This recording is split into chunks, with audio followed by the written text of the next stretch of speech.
Sporting Journal Radio, presented by OnX.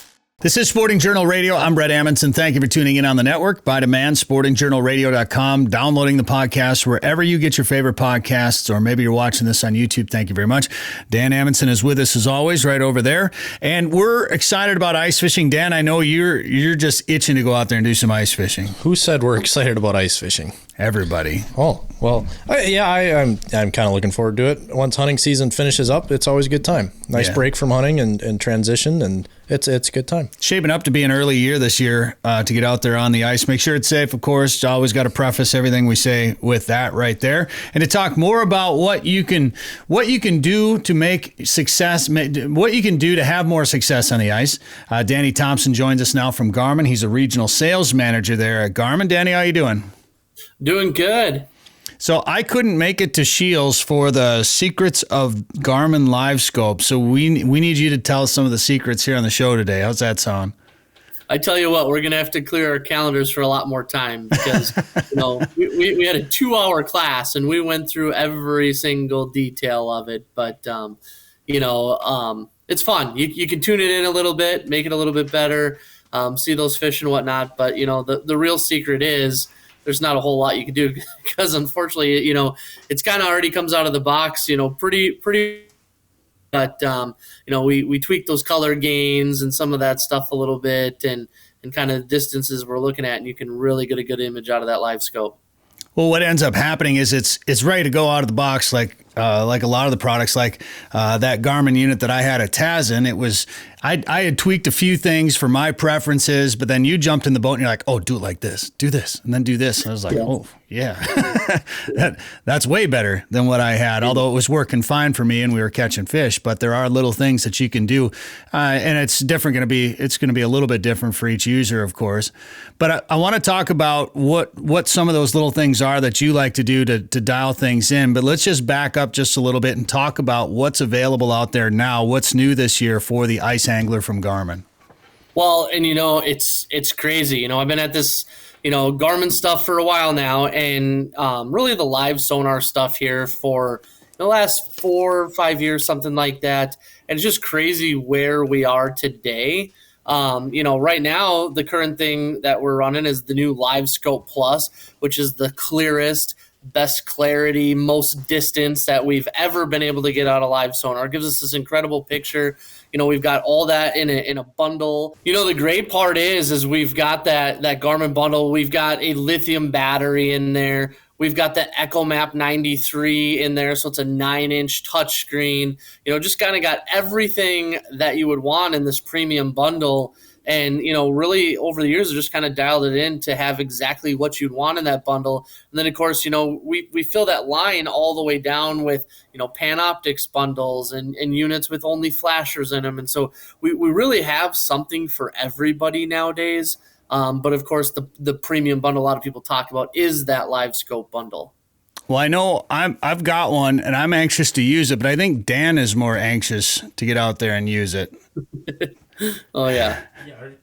Are you even going to use yours this winter?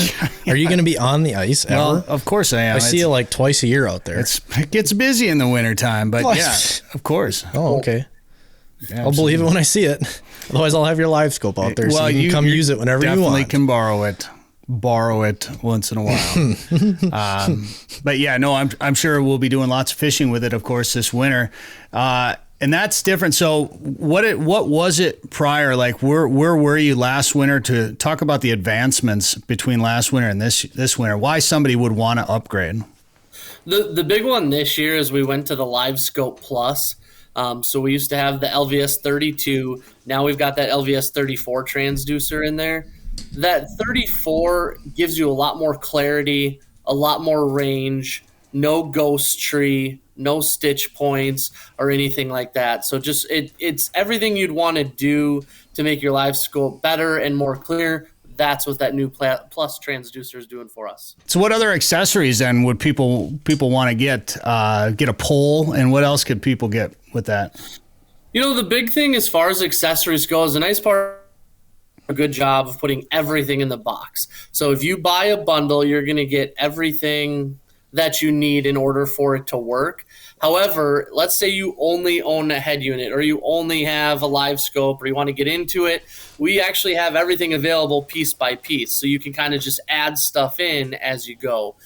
So if you just have a 93 and you want to get a Livescope, you can do that. Or if you need the bag to put all of that stuff in, we have everything available. So any accessory that you're looking to get the system you want, you'll be able to find that. So right out of the box, you're ready to fish. But if this is Danny Thompson and you're grabbing a brand new unit and you're bringing it out and you're going to fish with it for the first time, what's the first tweak that you're going to do to it? Immediately, I'm going to change the color palette of my Livescope to a color that I like. Now, everybody sees differently, so everybody's going to pick a different color palette. I really like what's called the black emerald color palette. I think everything sticks out very nicely when we're out ice fishing. You know, the sun, there's a lot of reflection. It's really bright. I like that black emerald. I think everything sticks out really nicely with that color palette. The other thing I'm going to do is I'm going to bring my color gain way up into the 90% range, and then I'm going to bring my regular gain down into the 60s, and, you know, that's really about it. I might tweak with trails or some of that kind of stuff, but it's really that color gain and then the regular gain that are the only real key features that I'm going to change. I'm excited. I'm excited to get out there and play around with it. When you did this Secrets of Livescope at Shields, how did that go? And when you do events like this, does anybody come up to you with a question and say, you know, hey, this happened and it's something you've never heard of before? Or you're like, well, that's actually a pretty good idea. Well, you know, to start off with the question that I've never heard, absolutely. Like, I'm a sales guy, try to fish as much as I can, but some of these guys, I mean, they fish way more than I do. They get out there. There's always stuff that I can't answer, but the great thing about that is I've got a great team of engineers and a great team of beta testers that I work with on the ice fishing side, so I can usually try to get an answer for them, or we can at least try to replicate what that customer's having and get through it. But yeah, I definitely don't know it all. I might try to, but there's a lot out there, you know. And then, you know, as far as doing events like that, you know, seminars are something that's a whole nother podcast or episode probably. But seminars are really kind of starting to go by the wayside a little bit, you know. So you got to have good quality topics and I guess, you know, a speaker that's talking about something specific like me talking about Livescope. And so that one does really well still. It packs the house at the Shields up there in Fargo every time we do it. You know, and people are very interested. They bring in their own bundles. They want to get them set up. They want to get the most out of that bundle. I don't blame them. And so, you know, we've done it a couple of years in a row now, and it's actually done really well. But there's probably some YouTube videos, and then there's some Facebook groups I know people can get some help at. If somebody can't make it to a seminar and they ask you, hey, where can I go to learn more? What do you tell them? Absolutely. You know, the Facebook groups are a very good resource. Obviously, it's kind of third-party type of stuff, but the Facebook groups are a great resource. You know, it is social media, so take it with a grain of salt. There's some good and some bad, but there is a lot of good stuff on there. There's a lot of great guys out there putting out. Just watched one the other day from Jay Simons, and it's like, man, he's got some cool stuff in there. I feel like I'm even learning some stuff from guys like him that are out on the ice using it. So there is a lot of good resources. You just got to get out there and look for it on the web. All right. When are you going to get fishing? Well, I'm a deer hunter. So as soon as deer season's over, I think actually the first time I'm going to be on the ice is with the Shields guys up in northern Minnesota right after Thanksgiving or right after St. Paul Ice Fishing Show. I will be on the ice with the Shields guys. So that'll probably be my first time on the ice. So when you do just like the ice fishing show, for example, and you're just there at the Garmin booth, how long are you just answering questions from people when you're doing stuff like that?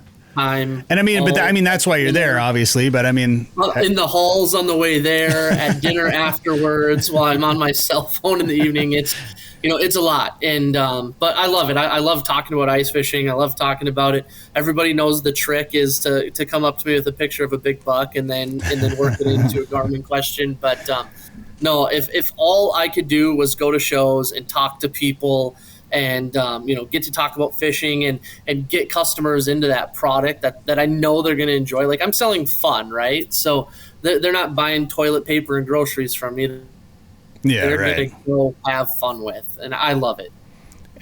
And I suppose Tazen Lake Lodge gets worked into the conversation once in a while these days too. Oh yeah, everybody's like, so Tazen Lake Lodge, how do I get hooked up to go up there? And everybody, and I got a survey done of some hunting property, and even the guy at the survey place was like, man, that Tazen Lake Lodge was pretty impressive. That's so awesome. It's funny how small of a world it is, but yeah, I mean, come on, can you imagine? It's like I still think about that first fish. And just having it when it was coming towards the boat, towards the surface, it's like I was just shaking. Like I've never seen a fish that big, that close to the boat. It was just unreal, I mean, yeah, right there, unbelievable. I put this reel up on Instagram. I think it was this one, and because it's a reel, it's a 9x16 video, so it's real tall and narrow, and it's hard. Yeah. If I fill the screen, it's hard to show the entire fish side to side. So and it's got like 50,000 views or something. Like it did pretty well as a reel. But a bunch of people like, man, your camera guy sucks. You're not showing the whole fish. Come on, man. You got to fire that camera guy. Except for Carl Bevins here. He says, I just want to credit the cameraman for a job well done. Yeah, I think he was being a little sarcastic. Well, you know what? Take it how it is. Yeah. You can get a compliment on Instagram. Take it. I want to see the whole fish. So it's like, well, just go watch the whole Tazen TV episode, man. You can see the entire thing. You can see pictures of it. Oh, man. Yeah. That's funny. Well, I know you mentioned deer hunting there. I want to talk about deer hunting a little bit and having some land surveyed. You're selling your deer hunting land right now? I currently have a hunting property on the market in Otter Tail County right now, plug. Deer hunting is definitely my passion, right? And, someday my goal is to own a large deer hunting farm. And so that farm was just my first step in my journey, brought it to what it is. It has amazing deer on it. I mean, that county has a disproportionate number of Boone and Crockett whitetails killed. I mean, if you are truly a whitetail fanatic like I am, Otter Tail County in Minnesota is an incredible place to be. There's a lot of very large blocks of quality deer management area up there. Great people, good deer numbers, and I mean I've hunted some of the biggest bucks I've ever hunted in my life are on that piece of property up there. So I mean it's a great place. But I'm on to my next adventure, my next farm, my next step towards my dream property, and we'll see what the future holds. Yeah, and you planted food plots. Like I remember seeing pictures pretty much all summer when you weren't up at Tazen. There you go. You were planting those guys right there. Oh, yeah. Nicole tells me all the time, she's like, people say, oh, I'm into deer hunting. She's like, no, you don't understand. Danny is sick about deer hunting. Like it's 365 days a year. I mean, I've got a water hole program on that farm that is incredible. It pays off. I had large bucks in those water holes. I've got a food plot program. I actually hired a great guy out of Perham up there, came in and did a lot of brush management and opened some food plots for me. I mean, it's truly one of those spots that is pretty incredible. That's for sure. Where do we find out more information about that property? So that property is listed on, I've got it tagged in my Instagram, some of that stuff, but Weiss Realty is the realty company that has got it on there. I've got Ben and Chad working on that property for me. Great guys, got a lot of good property that they can get you into. So, well, and this year particularly, I think a lot of hunters are going to be looking for a nice piece of property to hunt on because it was a tough year for deer hunters in Minnesota this year. Yeah, and it wasn't really, I think the deer herd's down a little bit across the state, especially towards that northeast zone. Yeah. But I had a lot of deer. I have a lot of good deer numbers there. So I think the weather really played a big part of that. You talk to anybody, and it's just the mature buck count is down. But I'll tell you what, my cameras are on fire this week. I think the rut, like everything, just seemed to be about a week late. Yeah. This year. Yep. Yeah, and I've seen a couple of really nice deer get shot, but I've heard from people all over the state that struggled this year. You talk to the guys up north, and the first thing they start talking about is wolves, of course. But weather, I think, definitely has played a pretty big role in what our deer population is at right now. For sure, and it's going to go up and down. There's a lot of factors. Like we want to blame the weather, but it probably is the weather and a little bit of mixture of the wolves and a little bit of mixture of the rut coming in a little bit late. We're in a pretty good drought right now in central Minnesota, so that's where like that water hole program was key for me this year. A lot of guys that can hunt over anything that had in it or water, stuff like that. Those guys are seeing deer, but otherwise it definitely was down this year. Well, you haven't shot a deer yet, right? Nope. I still have time. I'm not going to shoot a deer on my property in Otter Tail County now at this point. Obviously I saved those for the new owner, but I've always got a lot of options up my sleeve. So all right, we'll see what happens. Are you going to bow hunt, or do you muzzleload, or what are you going to do? All of the above. I should have known. What the answer was going to be to that. Yeah. How well does Livescope pick up whitetails? Oh my gosh, I'm like, where's the Livescope for deer hunting? I'm ready for that. Yeah, how many times do you get asked that question? Oh, all the time. Is there any new back to Livescope or Garmin in general? Any new products coming out that you're excited about, or anything new on in the news world that you want to share?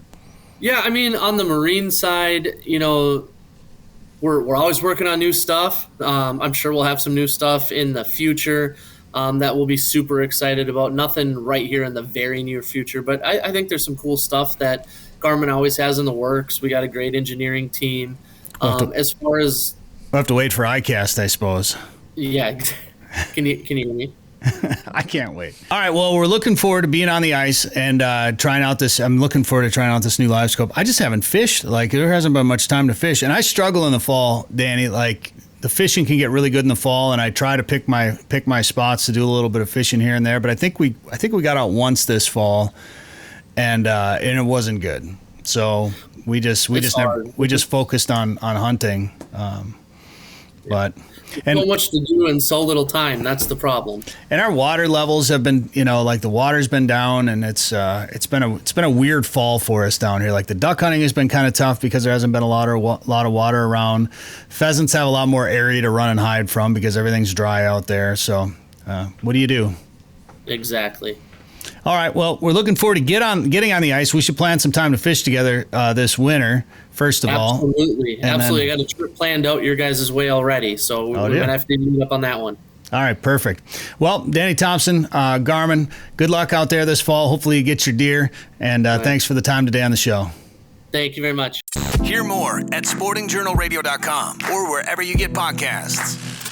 It's ice fishing season and time to plan your trip to Riverbend Resort on Lake of the Woods. Stay at the Lakeside Resort along the Rainy River in one of their new cabins and enjoy delicious meals and hot or cold beverages in the Miles Lab Bar and Grill. Or stay in one of their comfortable sleeper houses on the ice, complete with a TV, stove, and lots of walleyes right beneath your feet. You also have the option of staying at their motel, the Walleye Inn, located in Baudette. Book your ice fishing trip to famous Lake of the Woods today at riverbendresort.com. That's riverbendresort.com.